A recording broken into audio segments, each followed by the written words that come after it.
Did you know that there was a time when the earth was not filled with oxygen and that the life forms that were on earth at that time actually preferred it that way? Hello and welcome to The Print. This is Akanksha Mishra and you're watching Scientifix, where I will be taking you through this week's top science news from across the world. Our first story today is about recreating the environment on Earth 2.5 billion years ago to understand the history of ancient life forms. And this recreation happened through hot springs. So, the natural hot springs or onsen in Japan aren't just famous tourist attractions, but they are also doorways into the evolution of early life on Earth. Most of these hot springs have been formed from volcanic eruptions or near volcanic regions, and they are very rich in iron and other minerals. This kind of iron-rich, oxygen-deprived environment is very similar to the oceans in early Earth. And scientists at the Earth Life Institute at the Institute of Science in Tokyo thought that it would be a good idea to study the life forms in these waters.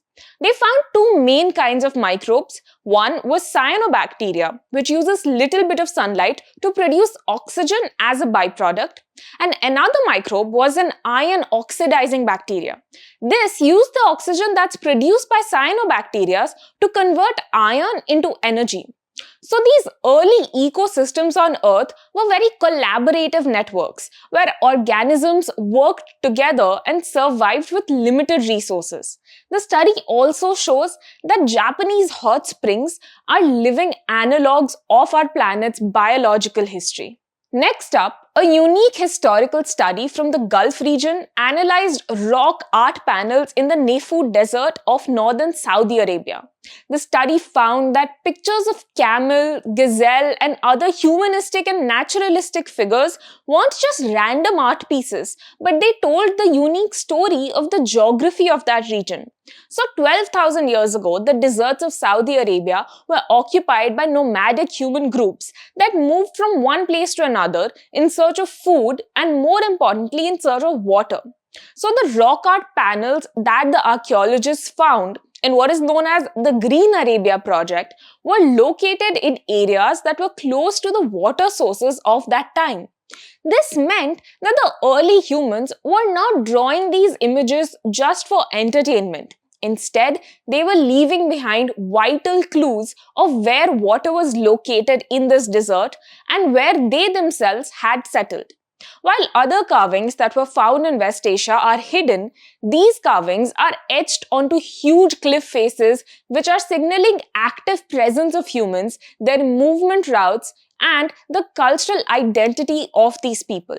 Our next story is about a new device called the Lief HRVB Smart Patch, which is a wearable device that people going through substance use disorders can use. According to a trial conducted in US-based Mass General Brigham healthcare system, one of the biggest obstacles to people that are recovering from substance use disorders is being able to resist cravings during situations of stress and random urges. This refers to people suffering from any kind of substance use, including alcohol, smoking, and even drugs. What this new device does is that it detects change in the heart rate or the heart rate variability, which is a very key indicator of stress. Anytime it detects unusual activity, it regulates the person by prompting them to start breathing exercises or other activities to calm them down. This trial enrolled 115 adults that are in their first year of recovery. Half of them used this device alongside their existing recovery plans, while the other half followed recovering plans without the device. Over 8 weeks, those using the device reported fewer cravings and also reduced negative emotions. Finally, a large study led by the National Institute of Health has confirmed that many people are experiencing lasting smell loss years after COVID, even if they don't realize it. So researchers tested 3,535 adults using the University of Pennsylvania's smell identification test, which is a 40-odor scratch and sniff assessment. They found that 80% of participants that reported changes in smell after COVID also scored abnormally low on this test. And nearly a quarter of them were severely impaired or had no sense of smell at all. Another interesting finding is that 66% of those people that noticed no issues in their smell after COVID also showed low scores, which suggested that many people are even underestimating their olfactory loss after COVID. This isn't just about the loss of the sense of smell. The sense of smell also affects nutrition, safety, and mental health, and is linked to neurological diseases.